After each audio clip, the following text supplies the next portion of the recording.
We started jamming throughout like 2017. We met at university. I was the only one who finished it. From the first jam we had, I was just like, yeah, we kind of could communicate musically in a way that I couldn't with other bands that I've been in. So I guess what really binds us is we just want to write music that's different, that no one else is writing. We don't take inspiration. We're not saying, all right, we're an indie band. We are Moby Dickless. We ain't looking good. Barely breathing. The name Moby Dickless comes from the singer Sloth. I had a Tumblr blog, found a song called Moby Dickless. We've had doubts about it, but when you tell people at gigs and stuff, they laugh. Shaking in our skin, convinced the water makes us ill. Moby Dickless, it's a stupid name, but it stands for something. And for me, it just means like, fuck you, we're gonna do whatever we want. We're gonna have a stupid band name. We're gonna write fucking songs about buffaloes. Just make whatever songs we want to make, you know, and no one's gonna tell us what to do. So a key feature of a Moby Dickless rehearsal is modes.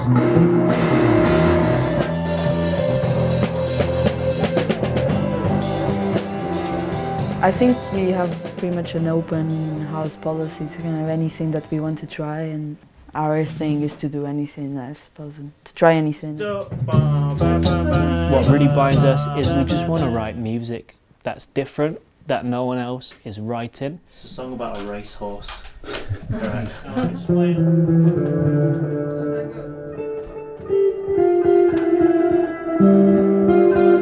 We all, to some extent, sometimes feel like there's some things that you can't really put into words, and the reason why it works is because we all kind of just listen to what each other has to say musically. I guess I've just realised that like pretty much every song that's been written since the ancient Greeks or whatever has all been about the same things. It's all been about love and death. If I sit in a room and we just kind of jam together, we always kind of end up having some sort of conversation of sorts. There's something very cathartic about getting that out of your system. What is going on right now, mostly for me, is like, I guess a lot of nature's just being wiped off the face of the planet, innit, you know? In fact, we got one song about a bottom feeding fish, and the older I get, like the more meaning I get from it. Like at the time, I was just really fucking poor, and then that's what that was about for me, was just about a fish just feeding off the bottom, getting what I can. So that's me, the bottom feeder, 30 miles underwater. We didn't do our first gig until like 2019, I think, and then we still haven't done like that many gigs.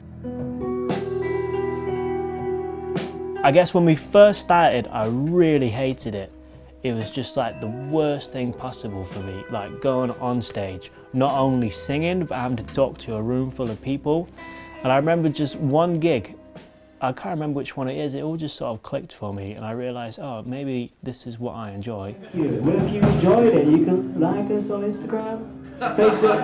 No, no one uses Facebook. Does anyone still use Facebook? I don't. All right. And then if I got a microphone in front of me, suddenly people are listening and I can say whatever, you know? And it's nice, it's nice. I feel heard.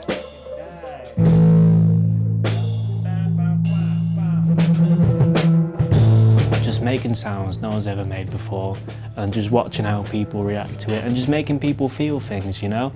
Like, it's an emotional band, we write emotional songs, and like I like to see those emotions come out of people, because I feel like it's cathartic for a lot of people, you know? They work all day, they're fucking tired and greasy and they smell, and then they come to our gigs, you know, they just let it all out. Especially on Birdman, where everyone just goes wah, wah, wah, for 5 minutes and just elbows each other in the face, you know, that's sweet. I like that. And we usually play it towards the end of the set, and it just gets really, really heavy. When people just go nuts to music, like, it's class. It's just a joy to see people vibe to your music.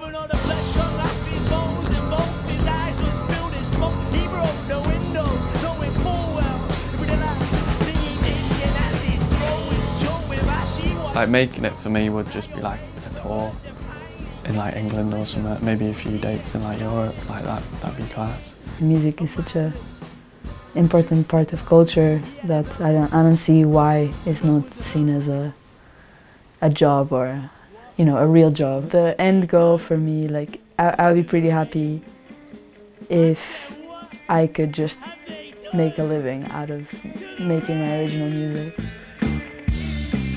I've always said Moby Dickless is the three of us, you know? It's not me, it's not Fred, it's not Maria, it's all three of us. And if like one of us didn't want to do it anymore, it wouldn't be the same band, because our sound comes from the three of us, you know? It's very much like a collaborative thing. I guess the point is, I like animals. Nice.